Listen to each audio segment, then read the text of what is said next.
after the next two videos. And now I'm handing over to Leo. Thank you so much, Dani. And yes, you are right. We have two more youth ambassadors speaking now and two more videos. And I'm really excited. Like you said, Julieth has joined from Bogota. She's, I think, 7 hours behind, or 8 hours even. So it's very early in the morning, and we're glad that you're joining us now. And we will actually now directly start to show your video that you have created in the Voice Your Mind program. And like I said, Julieth lives in Bogota, and she comes also from Bogota. And there she works already as a journalist and also in a really amazing project that you will see now in her video. And then afterwards, she will tell us more about it and answer your questions. So if you get any questions coming up to your mind during the watching the video, you can already type them in the chat. And now I will share my screen again, and we will watch Julieth's video, and it's called Art for Social Transformation, the long version for today. Enjoy.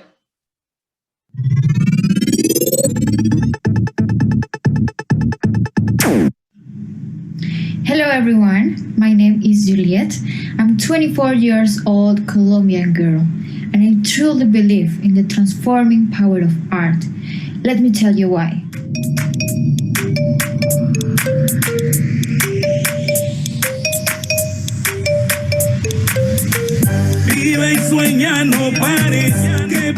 I am a young communicator and journalist, and I have been empowered in Familia Yara, beginning as a volunteer, later as part of the communication team, and now as a program officer. I found in the foundation an opportunity to grow as a human being, and an opportunity to work for the most vulnerable children and youth in the country. I have found a window to see the world in a new way, and that's why I want to talk to you about positive actions and initiative. Actions and initiatives which are transforming realities, generating hope, and saving millions of lives.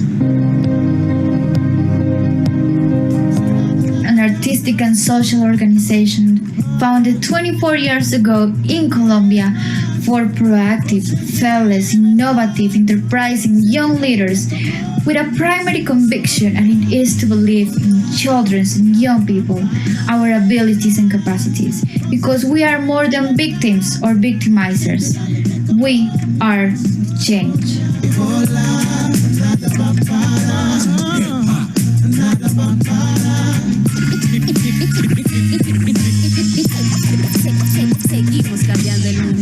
Over the years, too many generations have been empowered. We have become multipliers, as our role models, as sources of inspiration and identification for the youngers. We provide them opportunities of reference for a positive future. Me llamo Lucio Fabián Belalcázar, vivo en el barrio del Canal y lo que hago es rapear. Soy rapero.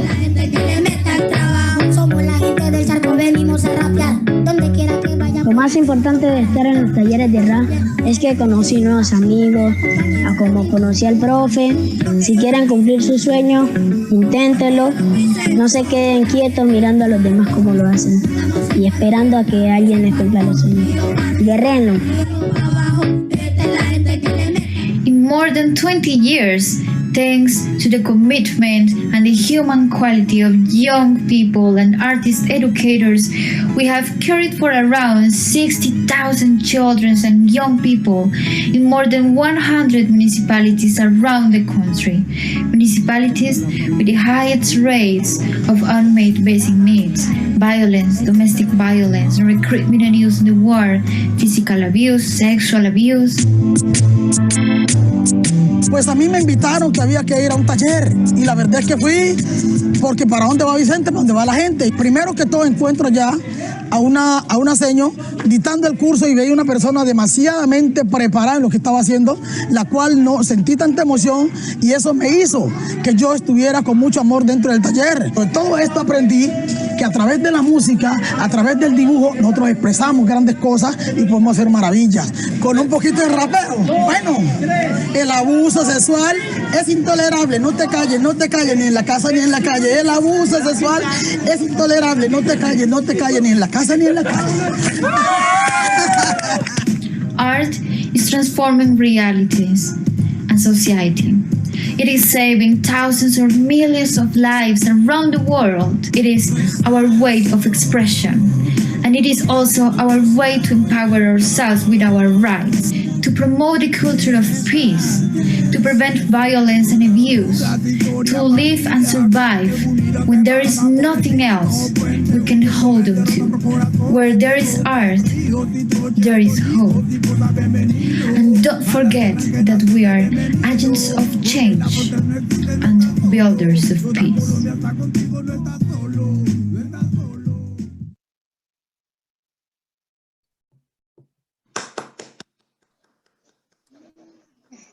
Bravo. Amazing. Your video always makes me smile so much and makes me so happy watching all these people being so creative and so inspiring. Juliet, thank you so much for this amazing contribution. Do you want to say also a few words further about your video and your story? Yes, thank you so much. And thank you so much, everyone, to all the youngers in this program with these amazing stories. This is an honor to me, for me to be here with all of you and with all these amazing and inspiring stories. So thank you so much to all of you, and thank you so much to all the people that are joining us today here at this conference. I feel so happy also with this video, and because I really wanted to show to all of you how art is transforming lives and how art is empowering children and young people in Colombia, no matter the context of violence, poverty, inequity that we have in too many regions in Colombia, with all these armed groups which are affecting so much communities, Afro communities, indigenous communities. So this is our way to empower ourselves, and this is our way to spread our voices in our country and in the world.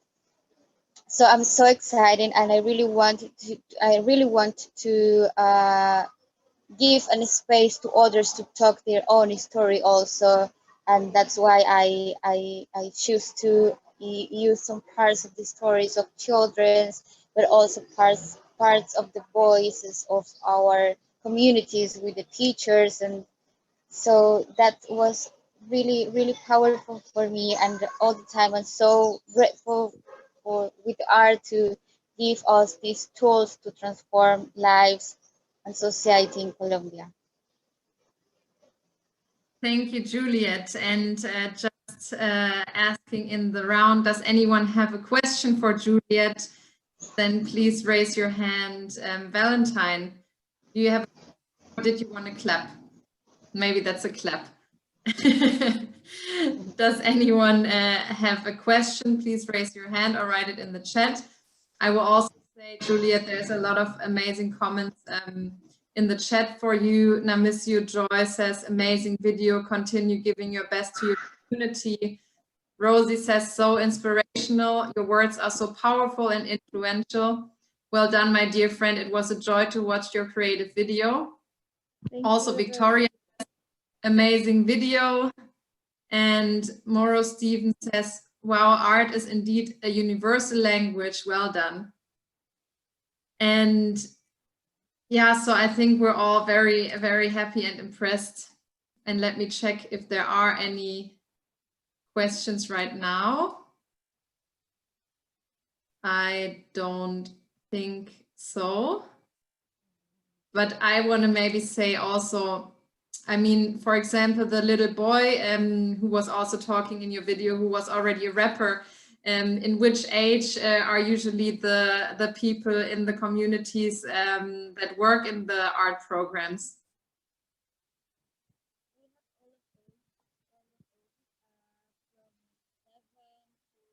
Oh, we can't hear you right now.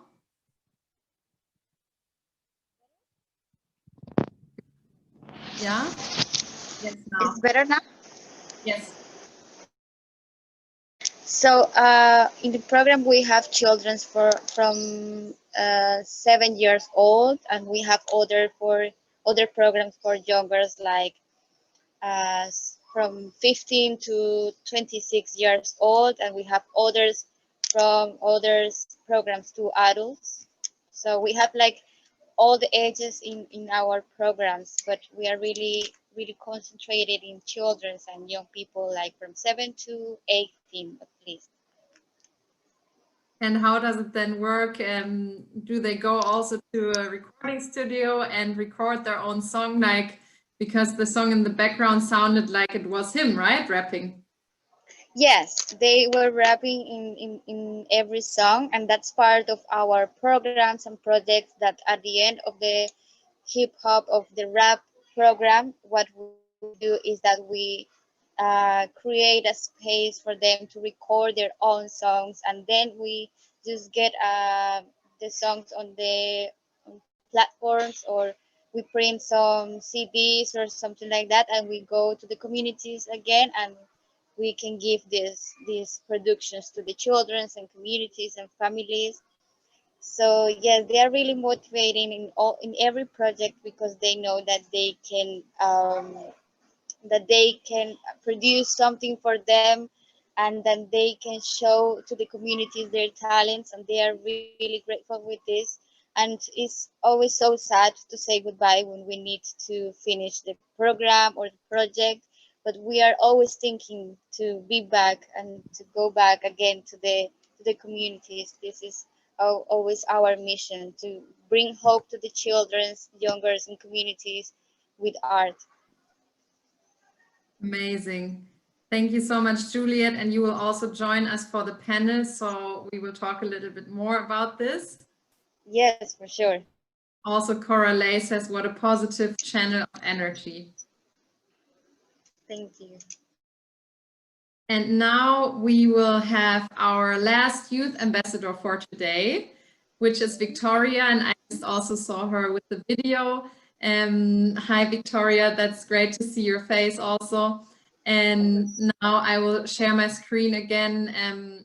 I just quickly put up your video already so that it can directly start. And yes, so Victoria is our last youth ambassador today, showing us her video and then talking to us. And of course, last but not least, we have to say, because all of the participants were so incredibly motivated and are so talented, and so yeah, have amazing stories to tell. So now we will yeah, I very shortly want to say thank you to Jules, because she has to leave soon, and before I don't have the chance to give a big hug, a digital hug. And great thank you for you, Jules, for helping us out today again as an expert in the workshops, but also today. And it's always a big pleasure to work with you and have you on board on this. So thank you so much, and say thank you to your mom that was taking care of the little one today. And I hope you will have a great evening all together. So thank you today for joining us. Of course, also thank you from my side. Yeah, maybe now, Jules, you can actually watch also the last video. Let's see if you're still here. You sent a heart in the chat.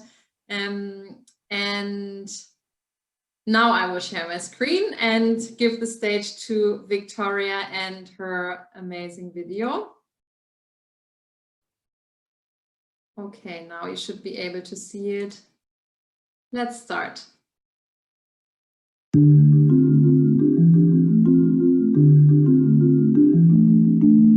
My name is Victoria Penny. I'm a female South Sudanese living in Uganda. I'm studying human rights, peace and humanitarian interventions at Uganda Christian University of Uganda. And I want to share with you my story as a refugee. 22 years ago, I was born a slave of war. There were times I would see my mother tying our clothes and utensils and throwing them into the nearby bushes at the sound of gunshots. Then she would come back for me and my siblings and push us also into the bushes, where we would stay for 2 or more weeks, waiting that the sound of gunshots became silent. This became daily life for me and my siblings, who were also born during war times. 2 different drastic fights of 2013 and 16 made me to witness the worst form of torture and killing. Back then, we would live with constant fear of being captured and abducted. We were not really aware things were going to get bad when I think of the excitement my parents had from the secession from North Sudan. Being civilians, I thought the government would only fight with the opposition. But that day, it was 9 a.m. in the morning. Government soldiers came to our village and started chasing men, young boys and girls. Old women and children stayed. Our people were killed. Our parents were killed. I was beaten up. The forces abducted women, girls and kids. They raped them, sometimes to death. To me, the worst about all these crimes was seeing my village mates cry loud for mercy, but the soldiers paid deaf ears and continued their slaughter. Since then, screams and cries bitterly remind me of these past memories. Healing is not just physically, because the heart bleeds for what it knows. I have to live with vivid and terrifying images of war, rape, and death, which has a profound psychosocial consequence on me and so many that have experienced it. I feel so much pain and distress when I see my people with scars and missing body parts as a result of war. Having seen others being abused or dying will forever remain fresh in my mind. Despite all I have experienced, I always remember myself. I survived and I want to change things to the better. As an activist, I want to advance and adapt psychosocial support activities. I want to initiate school programs, but also others that invite all the community members with physical and psychological conditions to help them with reintegration and trauma healing.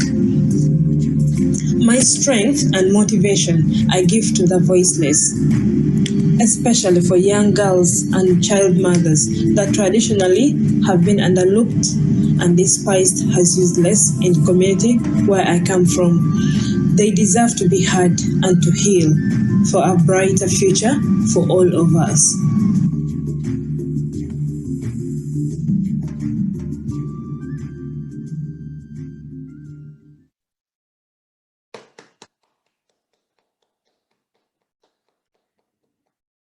Thank you, Victoria, for this amazing video. And I want to give the word to you, but I think now actually she just dropped out. So we have to maybe wait a moment until she rejoins us. And maybe if you have a question, you can already think about it. If you have a question for Victoria.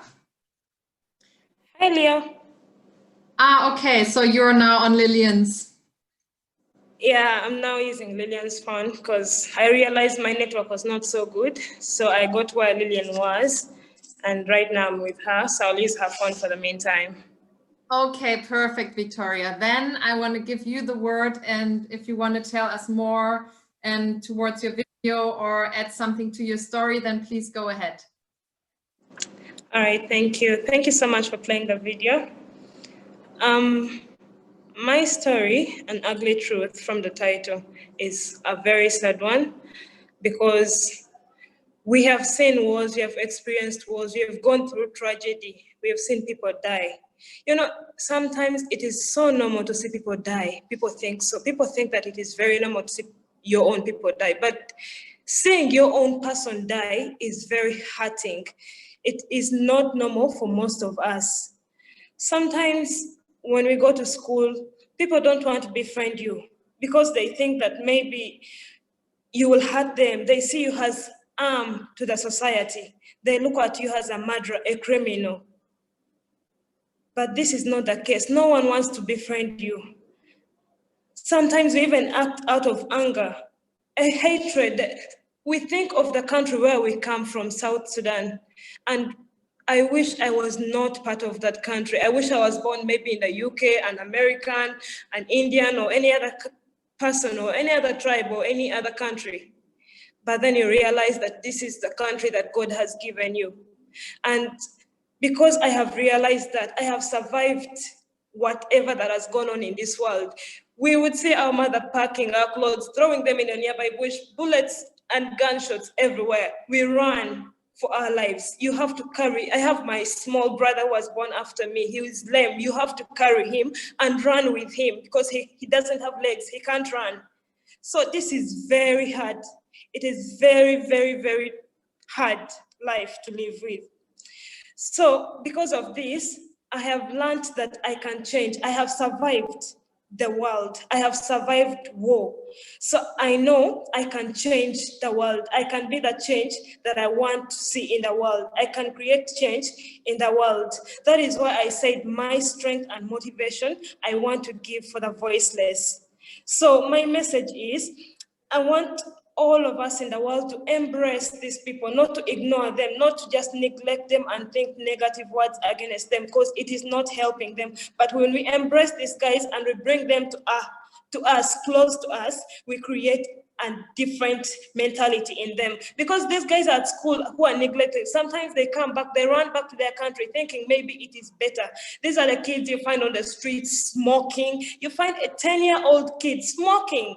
It is not good. These are kids who have lost their parents in war. They do not know what life is. They don't know the other side of life. So I believe that we can change the world. We can be a voice for the voiceless. We can change that ugly truth into something that can change, that can be, let me say, the perfect truth, the perfect life that we create in our minds, because we all have different visions and creations of how we want our lives to be. So as a South Sudanese, I want my life to be perfect. Not only me, I cannot do it alone. We live with people. I cannot survive alone. I survive with people. So we need people.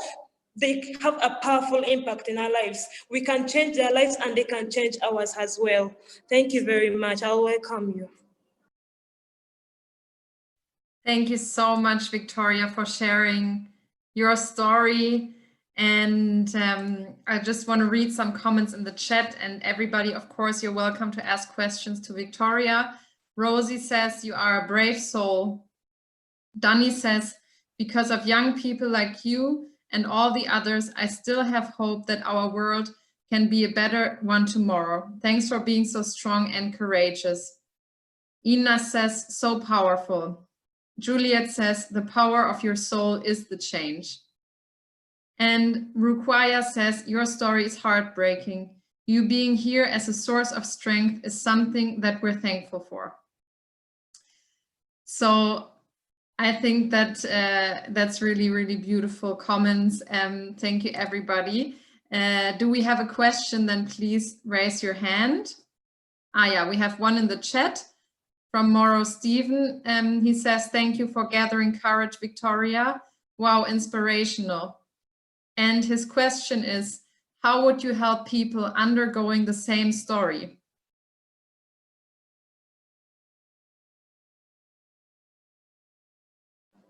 All right, thank you so much, Stephen, for that question. How I would help people undergoing the same story is, in my community where I come from, I always hold certain activities, me and my friends, obviously. So the little I have, I always make sure that we create it to make it big. And most especially, I always organize these, I could call it get together we always term it as, sometimes we call it porridge night, porridge day, we call it maybe breakfast day or lunchtime. So we come together as a team, different people. I tell a friend to tell a friend. So we come together as a team, we share different stories and experiences, and we share ideas on how we can help each other to overcome these challenges. Then you can also realize that I also visit charity organizations.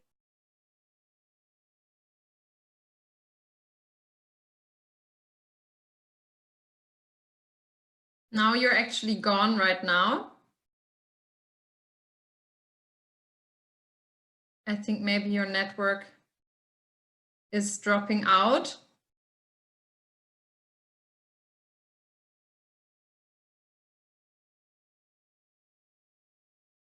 But we will also hopefully get the chance in a minute to hear more about it in the panel discussion where Victoria will also be a part in. Yeah, maybe we can move on to that. Exactly. And there's also one more question. Thank you, Jules. Bye. There's also one more question for Victoria in the chat. So I think Victoria's network has maybe dropped out, but I'm sure they will be back in a minute. So we will get the chance also